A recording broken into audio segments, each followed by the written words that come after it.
நாமத்திலே உங்களை நான் வாழ்த்துகிறேன். We're going to dive a little bit deeper into grace, God's grace today. இன்னைக்கு இயேசுவின் கிருபையை இன்னும் கொஞ்சம் ஆழ்ந்து நாம் சிந்திக்க போகிறோம்.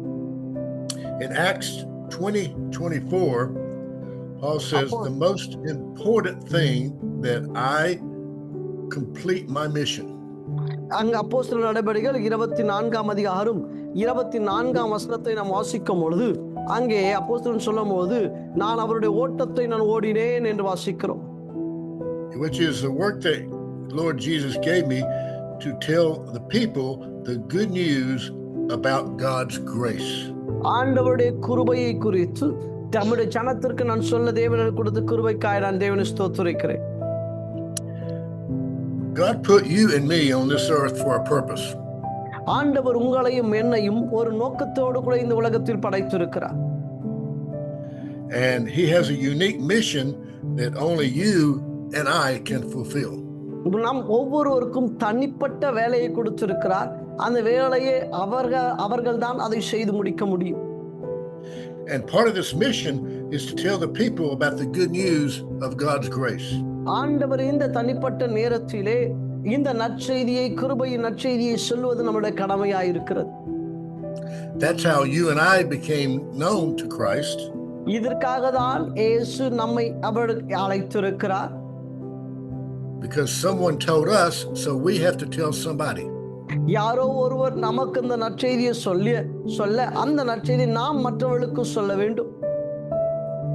Now as Christians, we tend to think about grace when it's connected to our salvation. அன்புக்குரியவர்களே, கிறிஸ்தவர்கள் இந்த கிருபையை நம் ரட்சிப்போடு கூட இணைத்து பார்க்கிறோம். But grace is about so much more than how we came to know Christ. இந்த கிருபை எப்படி நாம் இயேசுவை அறிந்து கொண்டோம் என்பதற்கு இது ஒரு நல்ல காரியமாய் காணப்படுகிறது. Our entire Christian walk must be funded and fueled by grace. அன்புக்குரியவர்களே, நம்முடைய முழு கிறிஸ்தவ வாழ்க்கையும் கிருபையினால் நிறைந்ததாய் காணப்பட வேண்டும். We can do nothing for God that doesn't ultimately confirm by his grace. அன்புக்குரியவர்களே, தேவனுடைய கிருபை இல்லாமல் நம்மால் இந்த உலகத்தில் ஒன்றும் செய்ய இயலாது. Philippians 2:13 says, "For God is working in you, giving you the desire and the power to do what pleases him." அன்புக்குரியவர்களே, பிலிப்பியர் 3ஆம் அதிகாரம் 13ஆம் வசனத்தை நாம் வாசிக்கும் பொழுது அங்க வேத வசனம் இப்படி சொல்லுகிறது, அதை பிடித்து கொண்டேன் என்று நான் எண்ணுகிறதில்லை, ஒன்று செய்கிறேன், பின்னானவைகளை மறந்து முன்னானவைகளை நாடி. And today we're going to discuss 10 benefits of grace. இந்த நாளிலே கிருபையின் 10 நன்மைகளை நான் உங்களுக்கு சொல்ல விரும்புகிறேன். Number 1, we are saved by grace. முதல் காரியம், கிருபையினால் ரட்சிக்கப்பட்டிருக்கிறோம். Now the only way to heaven is through the doorway of God's grace. நீ பரலோகத்திற்கு போக வேண்டும் என்று சொன்னால் அதற்கு வாதல் கிருபையே. We cannot earn it. நாம் இதை சம்பாதிக்க முடியாது. We cannot work for it. நாம் இதற்காக வேலை செய்ய முடியாது. We cannot buy it. அதை நாம் வாங்க முடியாது. It is a gift. அது ஒரு பரிசு.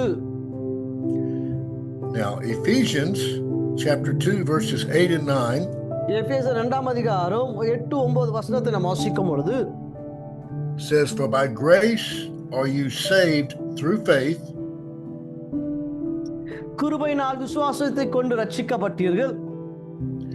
And not of yourself. இது உங்களால் உண்டானதல்ல. For it is a gift of God. இது தேவனுடைய ஈவு என்று வாசிக்கிறோம். Now, when someone gives us a gift, all we have to do is receive it. அன்புக்குரியவர்களே, ஒருவர் நமக்கு பரிசை கொடுத்தால் நாம் செய்ய வேண்டிய காரியங்கள் எல்லாம் அதை நாம் பெற்றுக்கொள்ள வேண்டும். Now, unfortunately, some people don't receive it, they reject it. சில சமயங்களிலே ஜனங்க இதை பெற்றுக்கொள்வதில்லை. But it is a gift that God affords all of us who believe. அன்புக்குரியவர்களே, இந்த பரிசை நாம் எல்லாரும் பெற்றுக்கொள்ள வேண்டும். He said, "It's not anything we did, lest any man boast." இது ஒருவனும் அங்க 9ஆம் வசனம், ஒருவரும் பெருமை பாராட்டாதபடிக்கு இது கிருபையினால் உண்டானது. For God loves us all equally. ஆண்டவர் நம்ம எல்லாரும் ஒரே வண்ணமாய் நேசித்து இருக்கிறார். Now, the term saved refers to saving us from being lost. இங்க ரட்சிப்பு என்று சொன்னால் தொலைந்து போன இடத்திலிருந்து நாம் மீட்கப்பட்டிருக்கிறோம். Being lost means that we would spend eternity without the presence of God. அன்புக்குரிய, தொலைந்து போனோம் என்று சொன்னால் தேவனுடைய பிரசன்னம் இல்லாமல் அந்தகாரத்தின் வல்லமையிலே கட்டப்பட்டிருக்கிறோம்.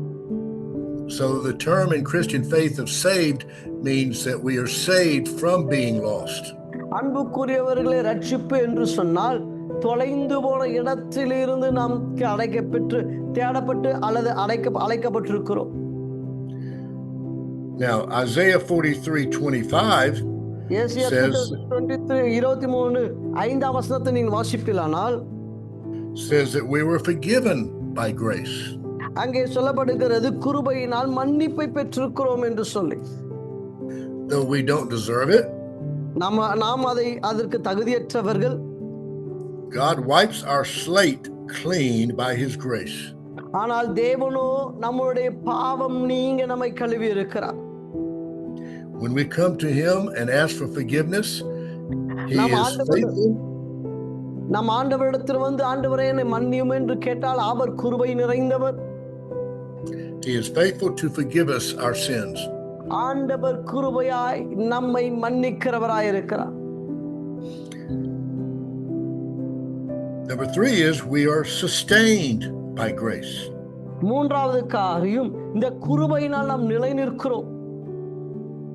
Now, God won't ever tell you to do anything he doesn't give you the ability and power to do. அன்புக்குரியவர்களே, நாம் நிலை நிற்பதற்கான பலனை, கிருபையை தேவன் நமக்கு தருகிறார்.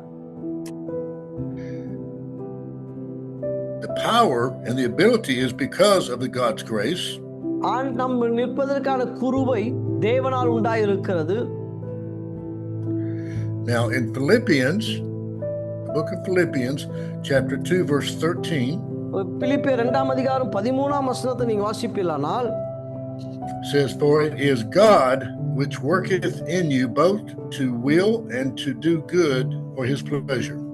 தேவன் தம்முடைய தயவுள்ள சித்தத்தின்படி விருப்பத்தையும் செய்கையும் உங்களில் உண்டாக்குகிறவராயிருக்கிறார். And Philippians 4:13 says, I can do all things through Christ who strengthened me. 14:13 நாம் வாசிப்போமானால், என்னை பலப்படுத்துகிற கிறிஸ்துவினால் எல்லாவற்றையும் செய்ய எனக்கு பலன் உண்டு. So his grace is not only for our salvation, but it is the power to do his will. அன்புக்குரியவர்களே, ரட்சிப்புக்கு மாத்திரம் தேவனுடைய கிருபை அல்ல, நாம் தொடர்ந்து தேவன் நமக்கு காண்பித்த வழிகளில் நடப்பதற்கும் அவருடைய கிருபை நமக்கு போதுமானதா இருக்கிறது. So his grace saves us, but it also keeps us saved. ஆண்டவருடைய கிருபை நம்மை ரட்சிப்பது மாத்திரமல்ல, நம்மை நிலைநிறுத்துகிறதாய் காணப்படுகிறது. He gives us the power to do his work and to testify. அவருடைய வார்த்தைகளை பேசுவதற்கான வல்லமையும் சாட்சி சொல்வதற்கான வல்லமையும் இந்த கிருபை நமக்கு கொடுக்கிறது. And the next benefit is that we are also healed by grace. அடுத்த ஒரு ஆசீர்வாதம் என்னவென்று சொன்னால், கிருபையினாலும் சுகமாக்கப்பட்டிருக்கிறோம். Psalm 147:3 says that God heals our broken hearts. சங்கீதம் 147:3 சொல்லுகிறது, கர்த்தர் உடைந்த இருதயங்களை குணமாக்குகிறார் என்று வாசிக்கிறோம். And he binds up our wounds. அவர் நம்முடைய காயங்களை கட்டுகிறார் என்று வாசிக்கிறோம். Now, if we live long enough, we will at one time have a broken heart. அன்புக்குரியவர்களே, நம் வாழுகிற நாட்களிலே ஒரு முறையாயிலும் உடைந்த இருதயம் நமக்கு காணப்படும். And when we come to God's grace, his word says he heals that broken heart. அன்புக்குரியவர்களே, தேவன் தாமே நம்ம உடைந்த இருதயங்களை அவர் குணமாக்குகிறவராய் இருக்கிறார். We lost our son of 38 years in 2021. 2021 38 வயது நிரம்பின என்னுடைய மகனை நான் இழந்து போனேன். And that of course broke his mom and my heart. அந்த அவன் இறப்பு என் துணையாருடைய வாழ்க்கையை அசைத்து போட்டது. we had to rely on God's grace to heal that broken heart. நாங்க தேவனுடைய கிருபை எங்களை குணமாக்கும்படிக்கு தேவனுடைய கிருபைக்கு எங்களை ஒப்பு கொடுத்தோம். We miss him, நாங்க கேட்டோம், but we know we will see him again.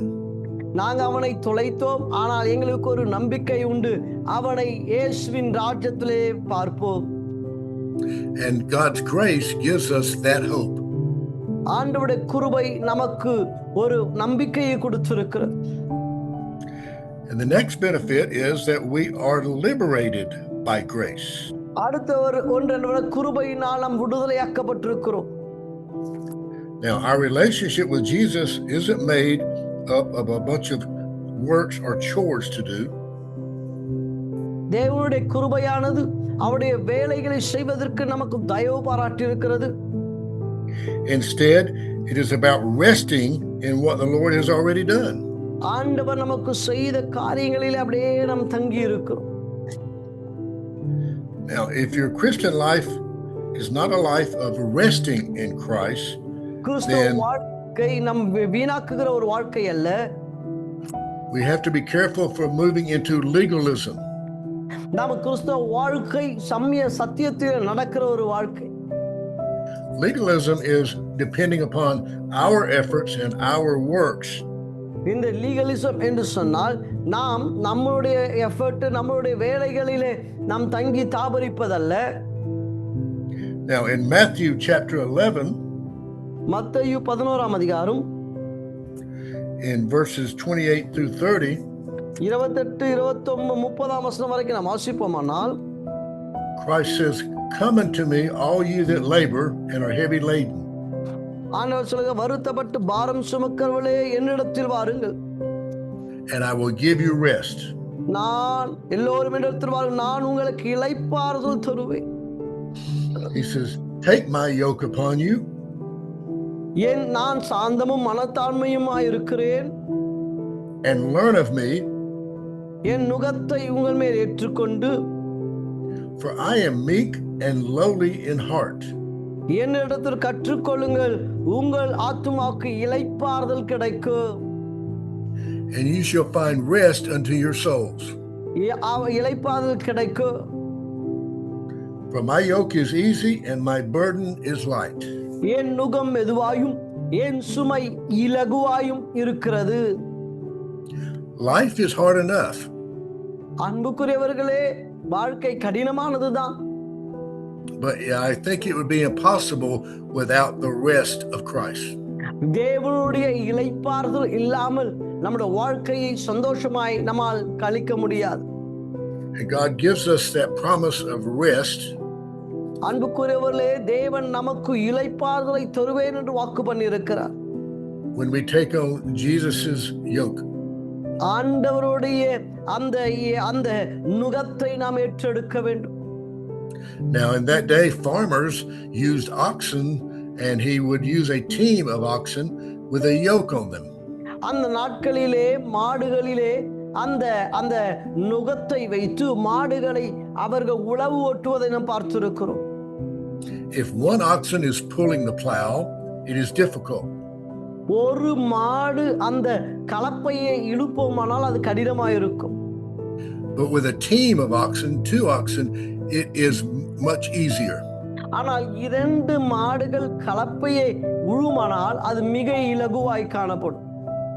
So if we feel like we are pulling the plow alone, நாம் தனிப்பட்ட முறையிலே இந்த வாழ்க்கையை இழுக்கும் பொழுது Jesus invites us to share the yoke with him. ஆனால் இயேசுவோ கடினத்தோடு அதை நம்ம இழுத்து கொண்டிருக்கும் போது அவர் தம்முடைய இலகுவான அவர் தம்மை இதனை இணைத்து கொண்டு உங்களை இலகுவாக்குகிறவராய் மாறுகிறார். And we are yoked with him or connected with him, it is much easier. நாம் அவரோடு கூட இணைக்கப்பட்டிருப்போமானால் நம்முடைய வேலைகள் எல்லாம் மிக சுலபமாய் நடந்து முடியும்.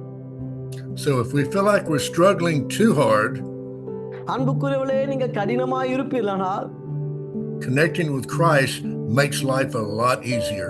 ஆண்டவரோடு கூட இணைந்திருந்தால் உங்களுடைய வாழ்க்கை மிக சுலபமான வாழ்க்கையாய் உங்க வாழ்க்கை மாறும்.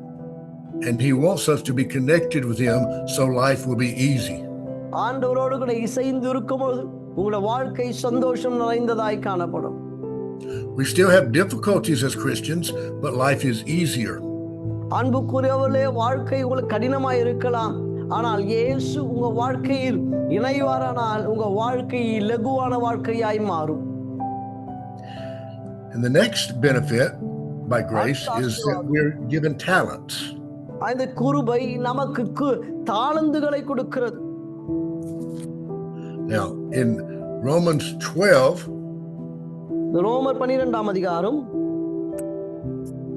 turn to that,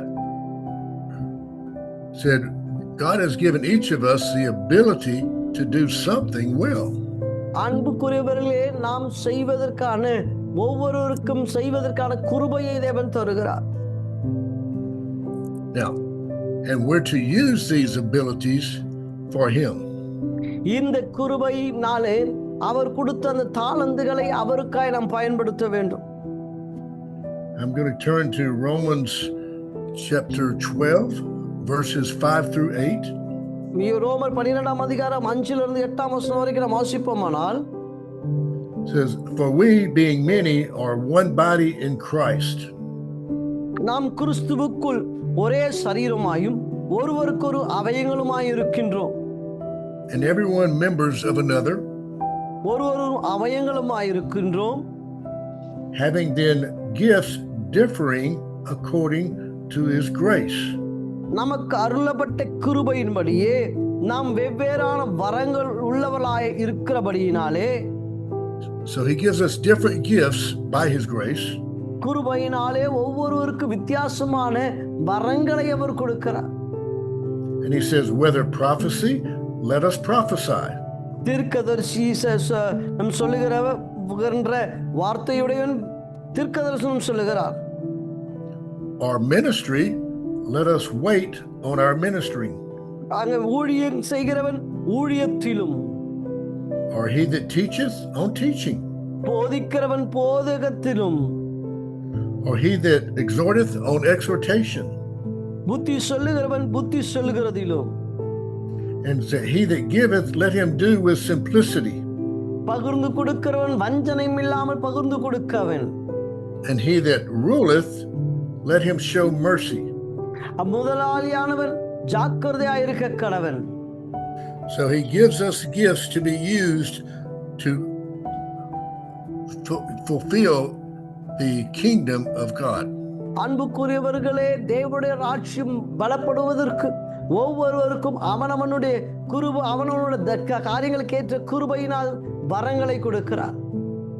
If we are unsure of our particular talent or gift, ஒருவேளை உங்களுடைய திறமை தாளந்து என்ன என்று நீங்கள் அறியாதிருப்பீர்களானால், then we just need to pray and ask him to show us our talent or gift. நீங்க ஆண்டவரை நோக்கி ஜெபிக்க வேண்டும், கேட்க வேண்டும், ஆண்டவரே நீர் எனக்கு என்ன கிருபை கொடுத்திருக்கிறீர். Now the next benefit is that we are used by grace. அடுத்த ஆசீர்வாதம், கிருபையினால் நாம் செயல்படுகிறோம். Now Ephesians chapter 3, எபேசியர் 3ஆம் அதிகாரம் verses 7 and 8. 7-8 வசனத்தை வாசிப்போமானால், Paul says, whereof I was made a minister according to the gift of the grace of God given to me. தேவனுடைய பலத்த சத்துவத்தால் எனக்கு அளிக்கப்பட்ட வரமாகிய அவருடைய கிருபையினாலே இந்த சுவிசேஷத்திற்கு ஊழியக்காரனானேன். And he humbles himself and he says, unto me, who am less than the least of all saints, is this grace given. அங்க அவர் தன்னை தாழ்த்தி அவர் சொல்கிறார், பரிசுத்தவான்கள் எல்லோரிலும் சிறியவனாகிய நான் கிறிஸ்துவனுடைய அளவற்ற ஐஸ்வர்யத்தை புறஜாதிகளிடத்திலே விசேஷமாக அறிவிப்பதற்காக இந்த கிருபை எனக்கு அளிக்கப்பட்டிருக்கிறது. That I should preach among the Gentiles the unsearchable riches of Christ. இது கர்த்தராகிய இயேசு கிறிஸ்துவுக்குள் கொண்டிருக்கிற அநாதி தீர்மானத்தின்படியே என்று வாசிக்கிறோம். So Paul said he was given grace so that he could preach about Christ.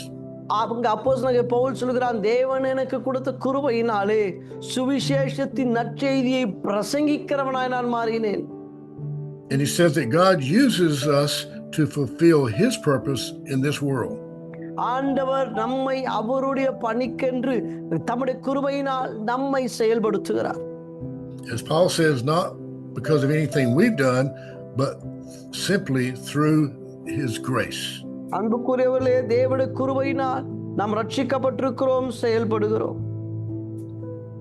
The next benefit is that we are kept saved by grace. நாம அடுத்த ஒரு ஆசீர்வாதம், தொடர்ச்சியாய் தேவ கிருபையினால் ரட்சிக்கப்படுகிறோம். Now, we cannot lose our salvation because it is a gift of God.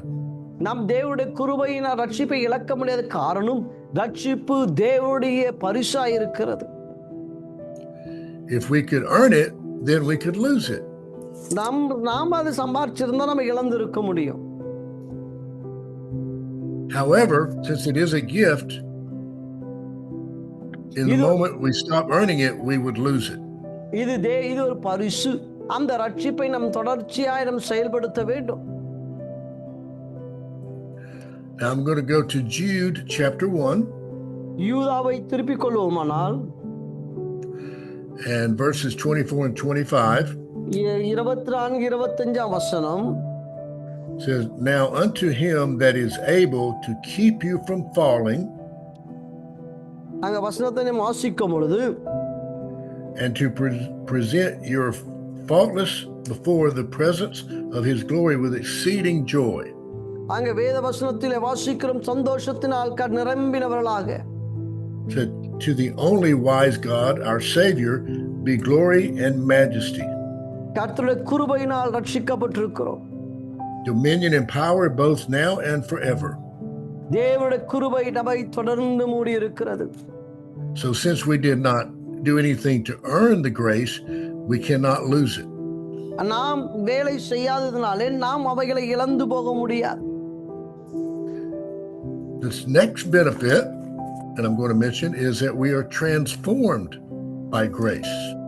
அடுத்த ஒரு கிருபையின் ஆசீர்வாதம் என்னவென்று சொன்னால், நாம் மறுரூபமாக்கப்படுகிறோம். Now through his grace, God makes us a new creature and renewing our mind. தேவனுடைய கிருபையினால் நம்முடைய சிந்தை மறுரூபமாக்கப்படுகிறது. I'm going to refer to Romans chapter 12.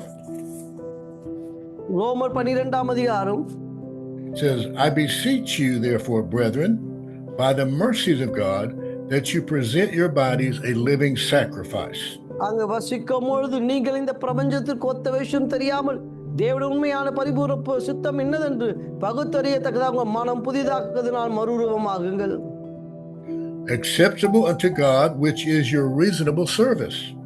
ஜீவ பலியாக தேவனுக்கு பிரியமான ஜீவ பலியாய் ஒப்பு கொடுக்க வேண்டும் என்று தேவனுடைய இரக்கங்களை முன்னிட்டு உங்களை வேண்டிக் கொள்கிறேன். Then he instructs us, and be not conformed to this world, but be transformed by the renewing of your mind. இதுவே நீங்கள் செய்யத்தக்க புத்தியுள்ள ஆராதனை. நீங்கள் பிரபஞ்சத்திற்கு ஒத்த வேஷம் தெரியாமல் தேவனுடைய நன்மையும் பரிபூர்ண சித்தம் என்னதென்று பகுத்தறிவதாக உங்கள் மனம் புதிதாகதனால் மறுரூபம் ஆகுங்கள். ஆமென். That you may prove what is that good and acceptable and perfect will of God. தேவனுக்கு நன்மையும் கிருபையும் என்னதென்று பகுத்தறியத்தக்கதாக உங்க மனம் புதிதாக வேண்டும். So his grace transforms us and keeps us from becoming like the world. அன்புக்குரியவர்களே, உலகத்தை விட்டு நம்மை பிரித்தெடுத்து நம்மை பரிசுத்தமாக்குகிறதிலே தேவனுடைய கிருபை மிக பங்குள்ளதாய் காணப்படுகிறது. His grace makes us brand new and keeps us fresh in mind. தேவனுடைய கிருபை நம்மை மறுரூபமாக்குகிறது, நம்மை சுத்திகரிக்கிறது, புதிதாக்குகிறது. And the last benefit is that we are matured through grace. கடைசி ஆசீர்வாதம், இந்த கிருபை நம்மை பூரணராய் மாற்றுகிறது.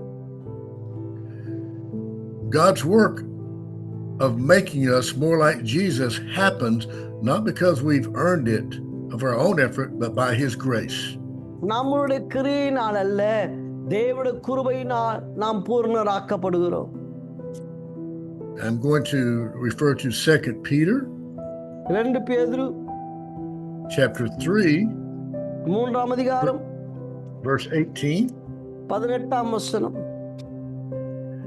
It says, but grow in grace. நம்முடைய கர்த்தரும் இரட்சகருமாகிய இயேசு கிறிஸ்துவின் கிருபையிலே. So once we've received grace, that's step one. We need to continue to grow or mature in grace. இங்க வசனம் சொல்லுது கிருபையில் வளர்ச்சி என்று வாசிக்கிறோம். He said, but grow in grace and in the knowledge of our Lord and Savior Jesus Christ. அங்க சொல்லப்படுகிறது நம்முடைய கர்த்தரும் இரட்சகருமாகிய இயேசு கிறிஸ்துவின் கிருபையிலும் அவரை அறிகிற அறிவிலும் வளருங்கள். So how do we grow in that grace and grow in that knowledge? எப்படி அவருடைய கிருபையிலும் அறிவிலும் வளர்வது? By studying and staying in His Word. அவருடைய வார்த்தையை வாசிப்பதிலும் அதை தியானிப்பதிலுமான கிருபை. No man that I know of understands all of the scriptures. எந்த ஒரு மனுஷனும் இந்த உலகத்திலே எல்லா வசனத்தை கற்று தேறினவன் ஒருவனும் இல்லை. We can study the Bible every day for years and still want to know more. நீங்க டெய்லியும் பைபிள் வாசித்தா கூட உங்களுக்கு ஒவ்வொரு நாளும் தேவனுடைய சத்தியம் புதிதாகவே இருக்கும். And Peter says, to Him be glory both now and forever. தேவன் கிருபையிலே வளர்வதற்கு நமக்கு உதவியாயிருக்கிறார். Now God's grace is real and powerful in our lives. தேவனுடைய கிருபை உண்மையுள்ளதும் அது வல்லமை நிறைந்ததுமாயிருக்கிறது. I hope these 10 benefits will help you understand and appreciate and love His grace more. அன்புக்குரியவர்களே, இந்த 10 நன்மைகள் நீங்கள் தேவனுடைய கிருபையில் வளர்வதற்கு எவ்வளவு ஒத்தாசை என்பதை நான் உங்களுக்கு சொல்ல கர்த்தர் கிருபை பாராட்டினார். Now on our next meeting I'm going to discuss how to receive God's grace. அடுத்த பாடத்திலே இந்த கிருபையை நாம் எப்படி பெற்றுக்கொள்வது என்று நான் உங்களுக்கு போதிக்க விரும்புகிறேன். And how can we use this grace to help ourselves and to help our fellow believers? அடுத்து அந்த கிருபையை எப்படி நம்மோடு கூட தேவனை ஆராதிக்கிறவர்களுக்கு இந்த கிருபை உதவியாய் எப்படி வைப்பது என்று நான் உங்களுக்கு போதிக்க விரும்புகிறேன். And what does knowing the benefits of this grace give you the confidence to do a change in your life? அன்புக்குரியவர்களே, இந்த கிருபை உங்க வாழ்க்கையில ஒரு நல்ல பலனை இது கட்டளையிடும். Once again, God's grace is a gift. அன்புக்குரியவர்களே, ஒரு விஷயம் கூட சொல்கிறேன், கர்த்தருடைய கிருபை அது விலையேற பெற்ற பரிசாய் இருக்கிறது. We don't deserve it, we don't work for it, we don't earn it, and we can't lose it. அன்புக்குரியவர்களே, நாம தகுதி இல்லாத நமக்கு கிருபையாய் பரிசாய் தயவாய் தேவன் தம்முடைய கிருபையை கொடுத்திருக்கிறார். Okay. And let us end in prayer. நாம் நம்முடைய கண்களை மூடி ஒரு வார்த்தை நான் ஜெபிக்க விரும்புகிறேன். Most loving Heavenly Father, சர்வ வல்லமையுள்ள தேவனே, we thank you for life today. ஆண்டவரே, நீர் எங்களுக்கு கொடுத்த ஜீவனுக்காய் ஸ்தோத்திரம் அப்பா. Thank you for the breath in our lungs. எங்களுக்குள் கொடுத்த ஜீவனுக்காய் ஸ்தோத்திரம். Thank you for your love, your mercy, and your grace. ஆண்டவரே, உம்முடைய அன்புக்காய், உம்முடைய கிருபைக்காய், உம்முடைய தயவுக்காய் ஸ்தோத்திரம் அப்பா. Those three sustain us day by day. இவைகள் எங்கள் வாழ்க்கை நாளுக்கு நாள் பலப்படுத்துவதற்காய் ஸ்தோத்திரம். For you loved us even before we were born. ஆண்டவரே, நாங்கள் இந்த உலகத்தில் பிறப்பதற்கு முன்பாகவே நீர் எங்களை நேசித்ததற்காய் ஸ்தோத்திரம் அப்பா. And we love you in return. ஆண்டவரே, உம்மை நாங்கள் நேசிக்கிறோம் ஆண்டவரே. We present our bodies a living sacrifice. ஆண்டவரே, எங்களை கிருபையான பலியாய் நாங்கள் ஒப்புக் கொடுக்கிறோம். To do your will. உம்முடைய கிருபையை, உம்முடைய வேலையை செய்ய. So that your kingdom will be blessed. உம்முடைய ராஜ்யம் ஆசீர்வதிக்கப்படட்டும் அப்பா. We pray that this message reaches the hearts and spirits of all who hear it. ஆண்டவரே, இந்த வார்த்தையை கேட்ட ஒவ்வொருவரையும் இது உற்சாகப்படுத்தட்டும், பலப்படுத்தட்டும். And take upon your rest. ஆண்டவரே, உம்மிலே பலப்பட எங்களுக்கு உதவி செய்யுங்க. And our lives be enriched by your glory. ஆண்டவரே, உம்முடைய கிருபையிலே நாங்கள் வாழ எங்களுக்கு கிருபை பாராட்டுங்க. For you deserve the glory, the honor. ஆண்டவரே, நீரே எல்லா கனத்திற்கும் துதிக்கும் மகிமைக்கும் பாத்திரர். and much praise. எல்லா கணத்திற்குரியவரே, We pray this in the powerful name of your Son, Jesus. இயேசுவின் மூலம் எங்கள் ஜெபத்தை கேளும் ஜீவனுள்ள நல்ல பிதாவே. Amen and amen. Amen, amen, amen. Okay.